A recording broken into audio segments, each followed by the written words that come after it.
Hello, my lovelies. I'm Lady MCreepsta. Welcome and welcome back. It's time to check in on Darren, Frankenteddy, and the rest of the gang.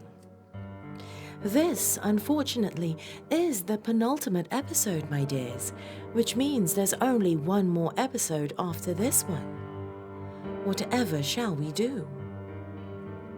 If you've just discovered this series, a link to all the previous episodes is in the video description below. It's time to indulge now, my dears. So come, lean in closer, and we'll begin.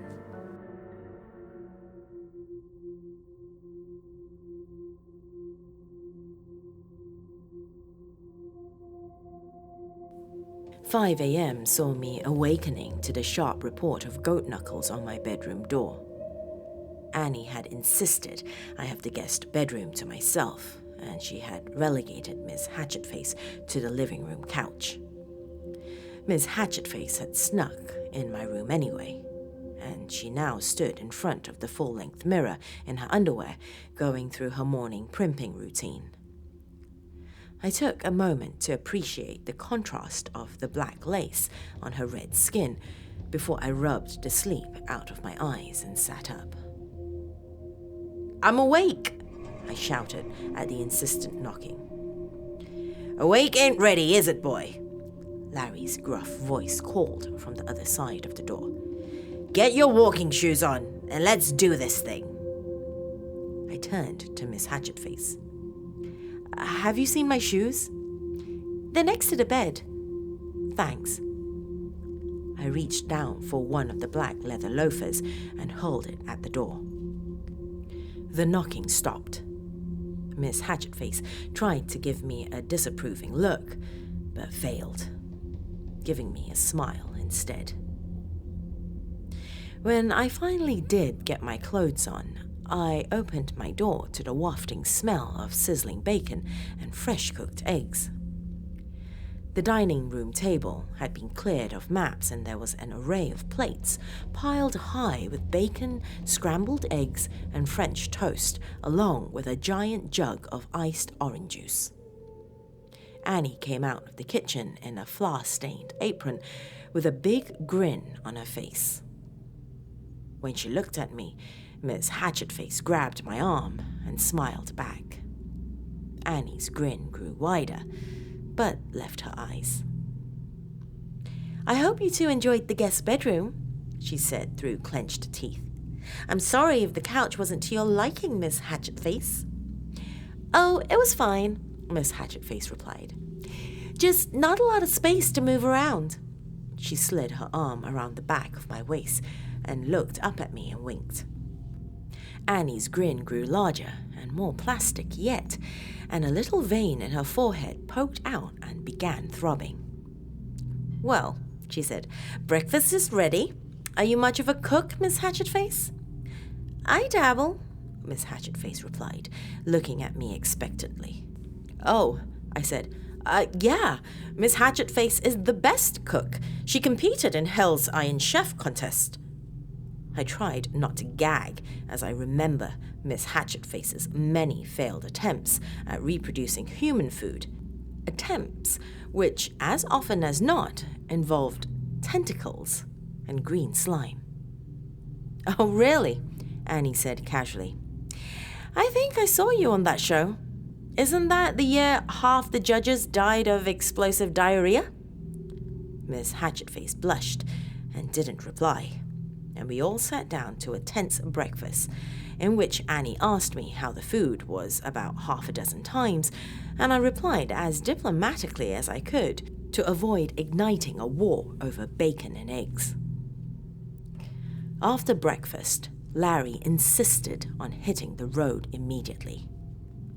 "We need to drive out to one of the existing netherworld portals in Florida," he explained. "If Annie creates another one, they'll sense it and be on us in minutes." "What's the closest portal?" Miss Hatchetface asked. "Mei Mei's Chinese buffet. They use the portal to import ingredients." "Right," Annie said. I love that place's Kung Pao chicken. It's not chicken, Larry said. Well, I love that place's Kung Pao something. The sun was shining and the sky was blue and cloudless as we piled into the car and drove towards Mei Mei's Chinese buffet. The hostess was a beautiful Oriental woman in a traditional Chinese dress, red silk adorned with gold lotus blossoms. "Can I help you?" she asked. "I need to speak to the owner," Larry said. The woman turned to Larry and smiled. "Mr. Crowder," she said, "it's good to see you again." "I wish I could say the same," Larry replied. "But the last time I was here, you tried to put me in egg rolls." The hostess shrugged. "I don't know what you're talking about," she said. "All our ingredients are ethically sourced from local farms." "Why, you... Ahem!" I cleared my throat. "Can we please hurry this up? There's a lot at stake here, and we really don't care what's in your egg rolls. We just want to get to the netherworld as soon as possible." "And what's in it for me?" the hostess asked. "If you don't help us, then I'll put you in the egg rolls," Miss Hatchetface replied.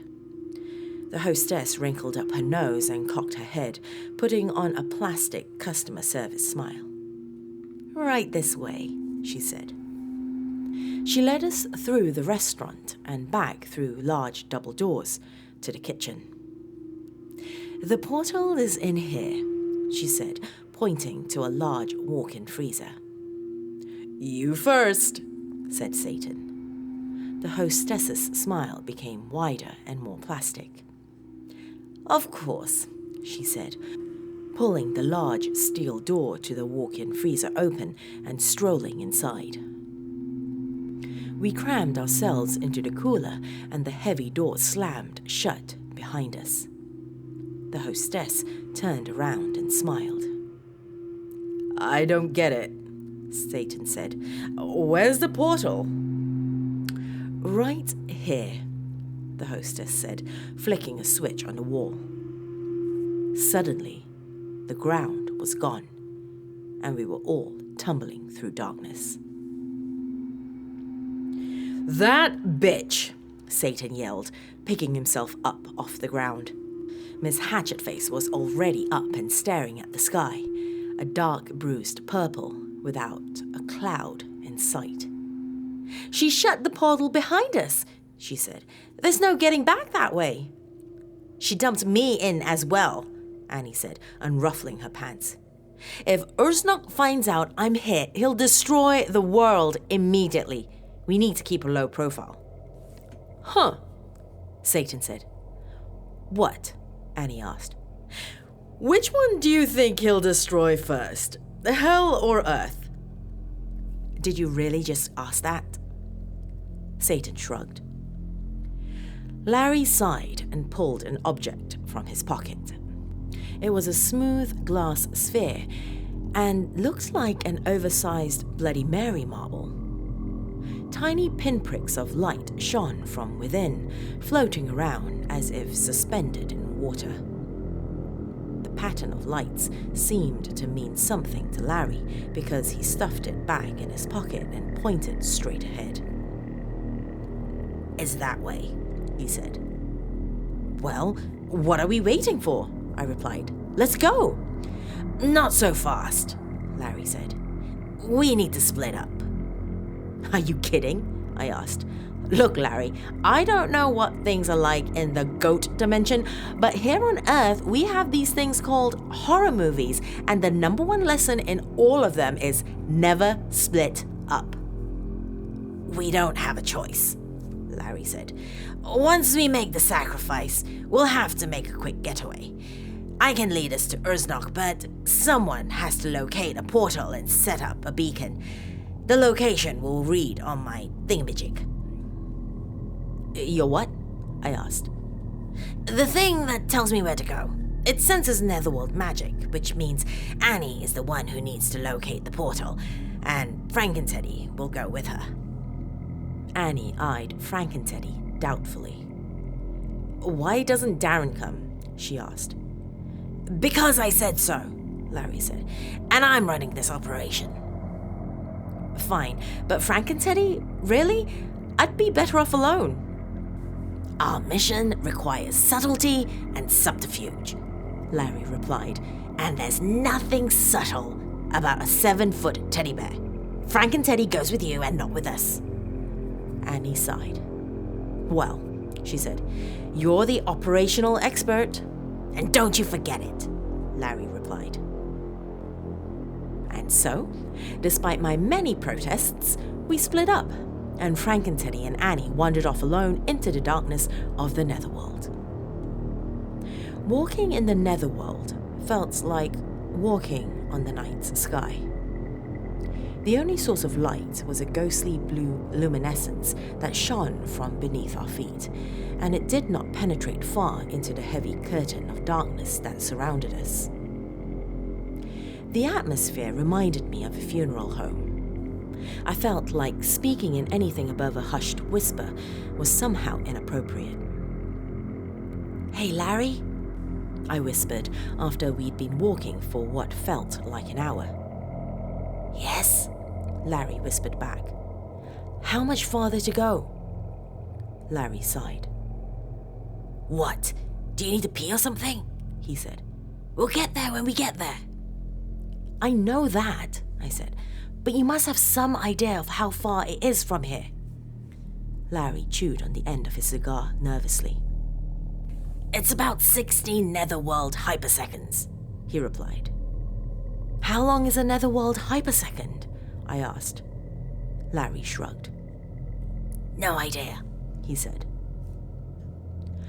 We walked on in silence for a few more minutes, but the nervous tension was unbearable, so I spoke again. Larry?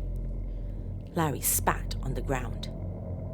I bet you're really fun on road trips, he replied.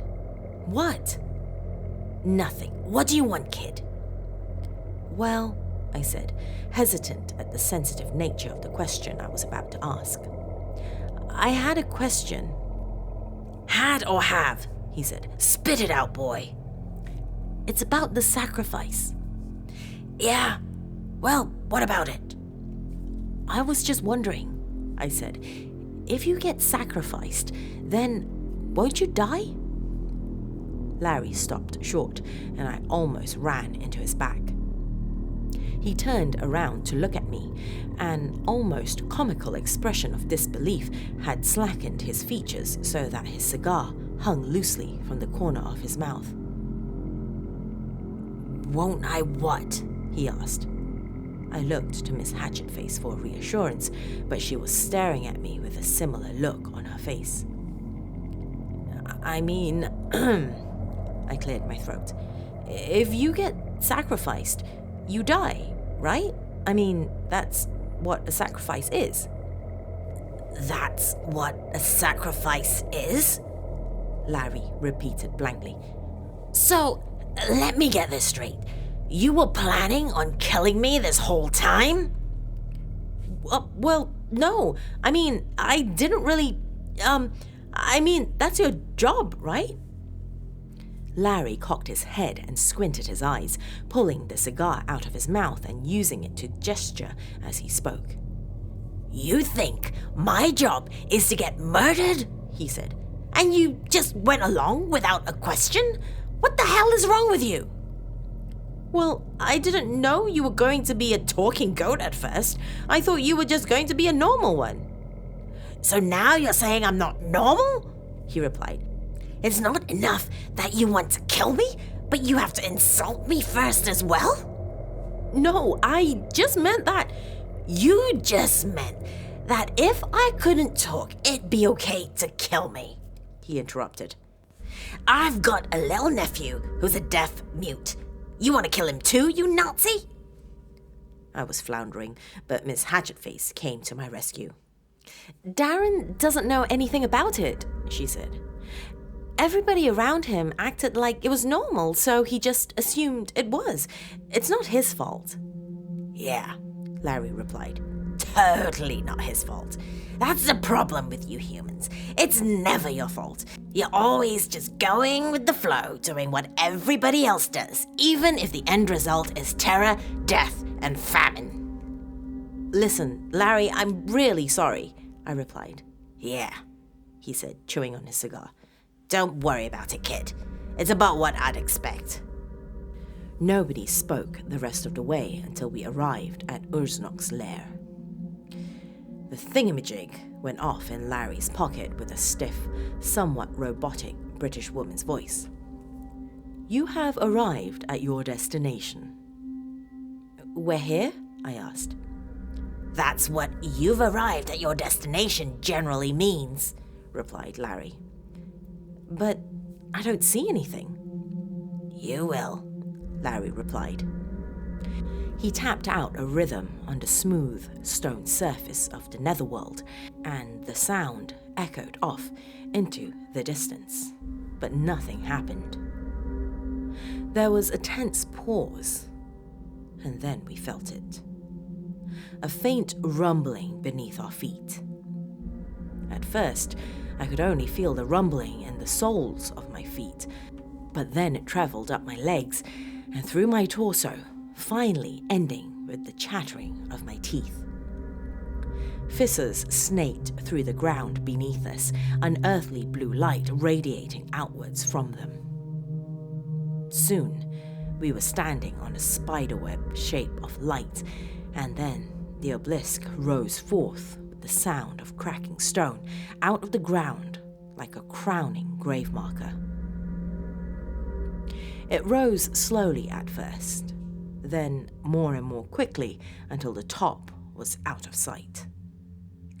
The sheer size of the thing was enough to give me vertigo, and I fell over on my back as the ground shook beneath my feet. I looked to either side and saw that everyone else had fallen too. Finally, it stopped, and we all pushed ourselves back up off the ground. I turned to Larry. So, this is where Ursnok lives? I asked. He doesn't live, said Larry, but this is where he resides. So, how do we get in? I asked. There should be an entrance on the maps you brought, said Larry. Maps? I didn't bring any maps. What? Said Larry. That was your only job. Nobody told me I was supposed to bring the maps. Please tell me you're joking. Why would I be joking at a time like this? Because if you're not joking, then we are royally screwed. He's not joking, Miss Hatchetface said. I was with him the entire time at Annie's house. She never said anything about Darren bringing any maps. Said Satan, who had up till now been quiet. Do you have something to say? Asked Larry. Well, I've just been thinking, Satan said. That must be a strain for you, said Larry. You have no idea, said Satan. But I think I've found something out. You have? Asked Larry. Yeah, said Satan. Ursnok is Annie's father, right? So? And Annie said she's been to May's buffet before, so she'd know the hostess.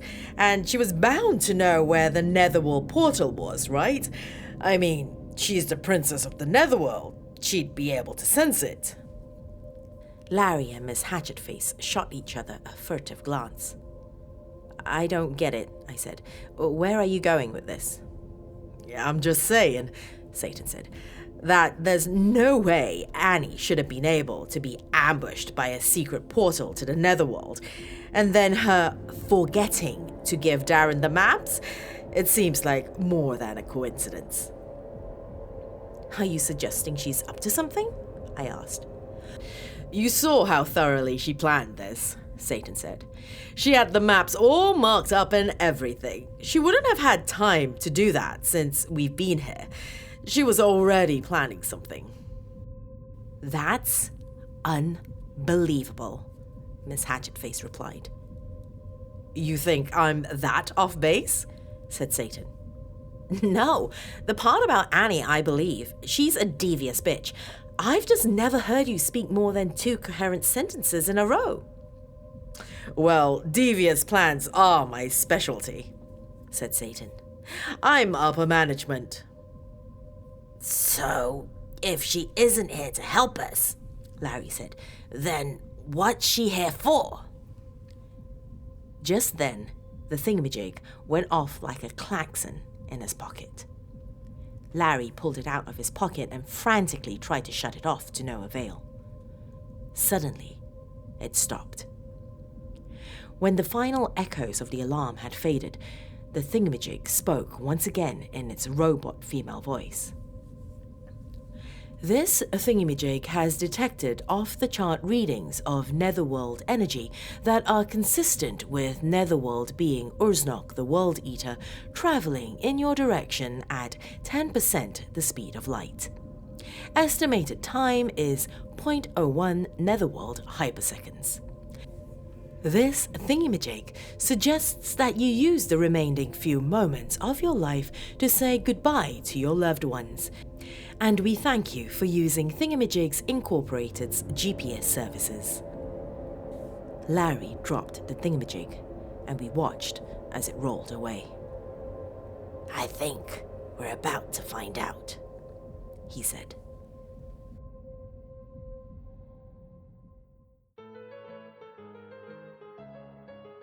Thank you for joining me, my dears.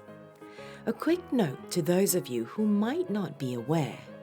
My dungeon essentials, or merchandise as some of you earth beings call it, is now available.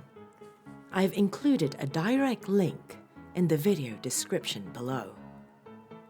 I will be sure to add new designs and other essentials from time to time, so do remember to come back and check every so often. That's it for now, my dears. But as usual, be sure to come back and visit me soon.